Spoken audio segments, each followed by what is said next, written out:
اللہ انتقام، کوئی بندہ یہ کہہ دے نا میں نے اللہ پہ چھوڑا تو بس پھر تو بہت سخت ہے۔ بے شک جو لوگ اللہ کی آیتوں کا انکار کرتے ہیں ان کے لیے سنگین عذاب ہے۔ تم تو الٹرا ساؤنڈ کرتے ہو نا، اللہ نے پہلے اپنی صفت بیان کر کے پھر مادر رحم میں اللہ تعالیٰ جو ایک بچہ پیدا کرتا ہے اس کا ذکر کر رہا ہے۔ کچھ ایسی آیتیں ہیں جو بغیر استاد کے سمجھ نہیں آتی۔ چلے جی، اللہم خیر۔ اب ہم پڑھتے ہیں اعوذ باللہ من الشیطان الرجیم، بسم اللہ الرحمن الرحیم، الف لام میم۔ یہاں سے سورہ شروع ہو رہی ہے حروف مقطعات سے۔ اس کے معنی کو اللہ اور اس کا رسول ہی بہتر جانتے ہیں۔ چلیے جی، اللہ کی بہت بڑی صفت، اللہ لا الہ الا ہوا حی القیوم، اور اللہ اس کے سوا کوئی لائق عبادت نہیں، وہ ہمیشہ زندہ رہنے والا ہے، سارے عالم کو اپنی تدبیر سے قائم رکھنے والا ہے۔ اللہ سبحانہ تعالیٰ ارشاد فرماتا ہے، اور اے حبیب اس نے یہ کتاب آپ پر حق کے ساتھ نازل فرمائی ہے، یہ ان سب کتابوں کی تصدیق کرنے والی ہے جو اس سے پہلے اتری ہیں۔ اس نے تورات اور انجیل نازل فرمائی ہے جیسے اس سے قبل لوگوں کی رہنمائی کے لیے کتابیں اتاری گئیں، اور اب اس طرح اس نے حق اور باطل میں امتیاز کرنے والا قرآن نازل فرمایا ہے۔ سبحان اللہ۔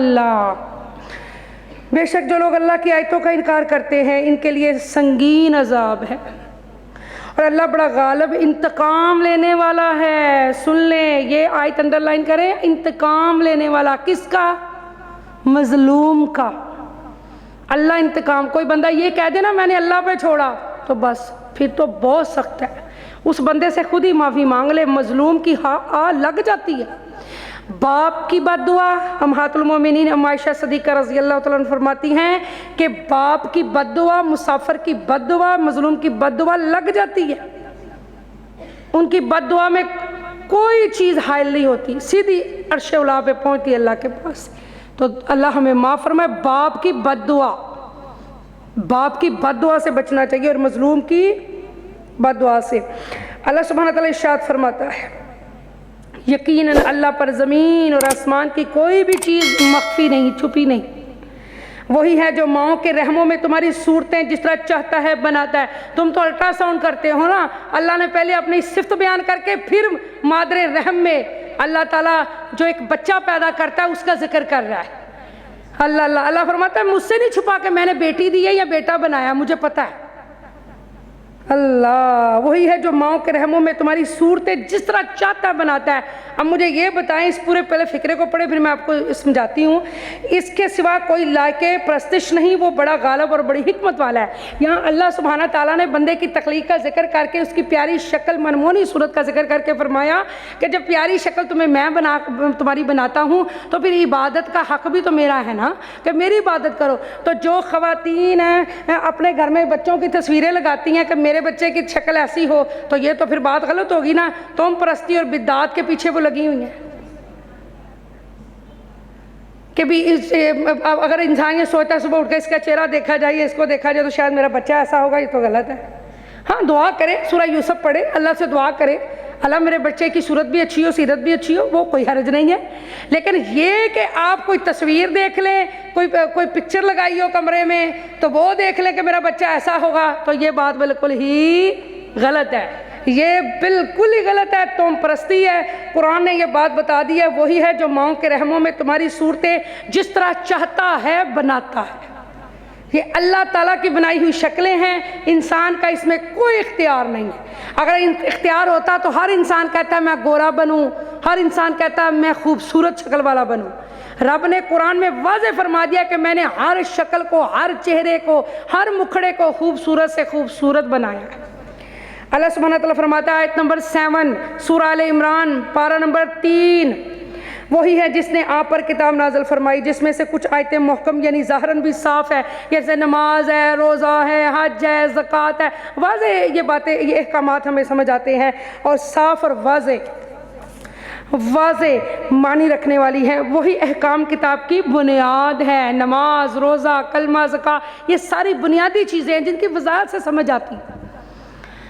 سبحان اللہ۔ اور فرمایا اور دوسری آیتیں متشابہ یعنی معنی میں کئی احتمال اور اشتباہ رکھنے والی ہیں، سو وہ لوگ جن کے دلوں میں کجی ہے، یعنی کچھ ایسی آیتیں ہیں جو بغیر استاد کے سمجھ نہیں آتی، جو گھر بیٹھے آپ کو سمجھ نہیں آ سکتی۔ نماز روزے کا تو پتہ چل جائے گا، ٹھیک ہے نا, حج کا لیکن کچھ چیزیں ایسی, کچھ آیتیں ایسی ہیں جو بغیر استاد کے, ورنہ اللہ تعالیٰ رحم فرمائے, کوئی اگر ڈاکٹر ہے تو وہ اپنی فیلڈ میں ماسٹر ہے نا, وہ اس نے اپنی فیلڈ میں جو ہے اسپیشلائزیشن کیا ہوا ہے, تو وہ بندہ کہے کہ میں اب یہ سارا کام اپنے ذمہ لے لوں کہ میں نے اس میں, اگر میں پڑھا لکھا ہوں اور میں اردو پڑھ سکتا ہوں تو میں قرآن بھی پڑھ سکتا ہوں یا پڑھا سکتا ہوں, تو یہ بات غلط ہے. پھر اسی طرح فرقے بنتے ہیں, لوگ معنی کچھ کا اور بنا لیتے ہیں, معنی میں کہیں سے کہیں چلے جاتے ہیں. جو آج سے 800 سال پہلے اولیاء اللہ تھے نا, داتا حجویری باٹی گیٹ میں بیٹھ کر لوگوں کو قرآن پڑھاتے تھے. سب سے پہلے تو سرکار غوث الورا, انہوں نے شرک کیا, دور دور تک ان کے درس میں شرک نام کی کوئی چیز نہیں ملتی. لوگ معاذ اللہ استغفر اللہ افسوس کے ساتھ سرکار غوث پاک کے بارے میں لوگ بڑی بڑی فضول باتیں کر جاتے ہیں, جبکہ وہ توحید پرست تھے, ان کا اللہ پہ بھروسہ تھا, ان کا تو عقیدہ ہی بہت مضبوط تھا, وہ تو اللہ اللہ اللہ کرنے والے تھے. تو اس لیے میری پیاری بیٹیوں, کچھ آیتیں ایسی ہوتی ہیں جو آیتیں ملی جلی ہوتی ہیں, چھپی ہوئی ہوتی ہیں, بغیر استاد کے اس کی سمجھ نہیں آ سکتی, بغیر مرشد کے, بغیر رہنما کے, بغیر رہبر کے ان کی سمجھ نہیں آ سکتی. یہ بات ذہن میں رکھیے گا. تو مرشد وہی ہوتا ہے جو ہدایت دے. حضور صلی اللہ علیہ وآلہ وسلم کی جب لوگ بیعت ہوتے تھے تو نبی کریم صلی اللہ علیہ وآلہ وسلم کی بارگاہ میں جب خواتین بھی آتی تھی, نہ آپ نے کبھی کسی کا ہاتھ پکڑا تھا, نہ ہاتھ ملایا تھا, اور میرے نبی صلی اللہ علیہ وآلہ وسلم ان سے دعا کرواتے تھے, دعا کرتے تھے. اور بعض ایسا بھی ہوتا ہے کہ ایسے کپڑا پھینک دیا, وہ کپڑا لیڈیز نے پکڑ لیا, ادھر سے مرشد نے پکڑ لیا اور وہ بیعت ہو گئی. سمجھے, بیعت کس چیز کی؟ نماز پڑھیں گے, زکوٰۃ دیں گے, اللہ اللہ کریں گے, روزے رکھیں گے, ذکر کریں گے, جھوٹ نہیں, یہ چیزیں ہوتی ہیں. پیری مریدی بیٹے لینے اور بیٹے دینے اور یہ جادو اور یہ چیزوں کا نام نہیں ہے. پیر وہ ہوتا ہے جو ہدایت دے, رہنما. ماں بھی پیر, ماں کو نہیں ہم پیر کہتے, مرشد نہیں کہتے, شیخ نہیں کہتے, بتائیں مجھے, ماں بھی تو مرشد ہے نا. تو اس لیے یہ ضروری ہے, بلکہ یہ رہنما ہونا تو بہت ضروری ہے, بہت ضروری ہے. کوئی اس کو مرشد کہتا ہے, کوئی شیخ کہتا ہے, کوئی استاد کہتا ہے, تو بہت ضروری ہے. اس کا میں بھی آگے کو بیعت رضوان انشاءاللہ ہم پڑھیں گے, آپ خود دیکھیں گا کہ بیعت رضوان کیا ہے اور اس میں کون سی بیعت کی تھی انہوں نے, تو انشاءاللہ پڑھیں گے ہم ڈیٹیل سے. سب بولیں جی اللہ اکبر. اور پھر اللہ سبحانہ تعالیٰ فرماتا ہے, سو وہ لوگ جن کے دلوں میں کجی ہے, اب نا جن کے دل میں کجی ہے, ٹیڑھا پن ہے, جو آیات جو ہیں متشابہات جو ہیں وہ اس کا فائدہ اٹھا کے معنی بدل دیتے ہیں وہ لوگ. ٹھیک ہے جی. اور فرمایا صرف متشابہات کی پیروی کرتے ہیں, فقط فتنہ پروری کی خواہش کے زیر اثر. سن لیجئے, معنی بدل دیتے ہیں. جن کے دل میں کجی ہے, جن کے دل میلے ہیں, فتنہ پھیلانے والے جو لوگ ہیں, خواہش کے زیر اثر اصل مراد کی بجائے من پسند معنی مراد لینے کی غرض ہے. من پسند معنی, استغفر اللہ, مرزائی بھی کہتا ہے میں صحیح ہوں, وہ قرآن کے معنیوں کو بدل دیا, قرآن کے معنی بدل دیے, استغفر اللہ. اور اس کی اصل مراد کو اللہ کے سوا کوئی نہیں جانتا. رب نے یہاں فیصلہ ہی کر دیا. رب نے فرمایا کوئی بڑے سے بڑا محدث, بڑے سے بڑا مفکر, بڑے سے بڑا پڑھا لکھا شخص بھی یہ دعویٰ نہیں کر سکتا کہ میں نے قرآن کا پورا علم جان لیا. سارا کچھ, یعنی آپ بے شک کسی کی بیعت بھی ہو جائیں, وہ جس کی آپ بیعت ہوئی ہے وہ بندہ بھی مکمل نہیں ہے. امام احمد رضا خان بریلوی فرماتے تھے, یا بڑے بڑے علماء دین فرماتے ہیں کہ جب ہم کوئی فتویٰ دیں یا بات کہیں تو ضروری نہیں ہے کہ ہم حق پہ ہیں, ہم بھی غلطی کر سکتے ہیں. تو غلطی کون نہیں کر سکتا مجھے بتائیں؟ ہاں, غلطی اگر نہیں ہو سکتی تو وہ اللہ کے نبی حضرت محمد مصطفیٰ صلی اللہ علیہ وآلہ وسلم کہ جن کی رہنمائی خود خدا کر رہا تھا. عام آپ اور ہم کوئی بھی انسان غلطی کر سکتا ہے, غلطی کا بالکل چانس رہتا ہے. اللہ سبحانہ تعالیٰ نے فرمایا اصل مراد کی بجائے من پسند معنی مراد لینے کی غرض سے اور اس کے اصل مراد کو اللہ کے سوا کوئی نہیں جانتا. یعنی اصل جو اس کا معنی ہے وہ رب بھی جانتا ہے. جیسے اب دیکھیں حروف مقطعات ہیں, آج تک کوئی دعویٰ نہیں کر سکا کہ اس کے معنی یہ ہے, کوئی معنی اس کا نہیں بتا سکتا.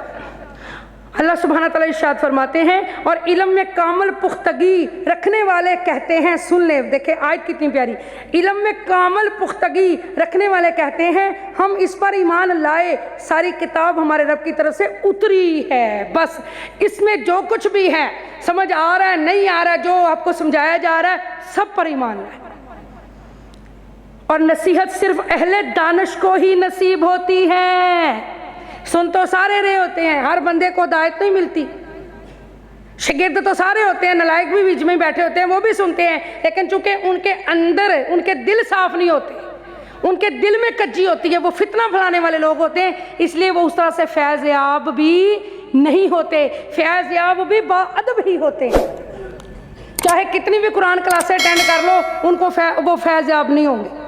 دل ان کا بدلے گا جن کے دل میں ٹیڑھا پن نہیں ہے، جو مومن لوگ ہیں، جو نمازی لوگ ہیں، جو تقوی والے ہیں، جن کو خدا سے ملنے کا یقین ہے، جن کو آخرت پر یقین ہے، وہی لوگ جو ہیں وہ کامل مراد کو پہنچنے والے ہیں۔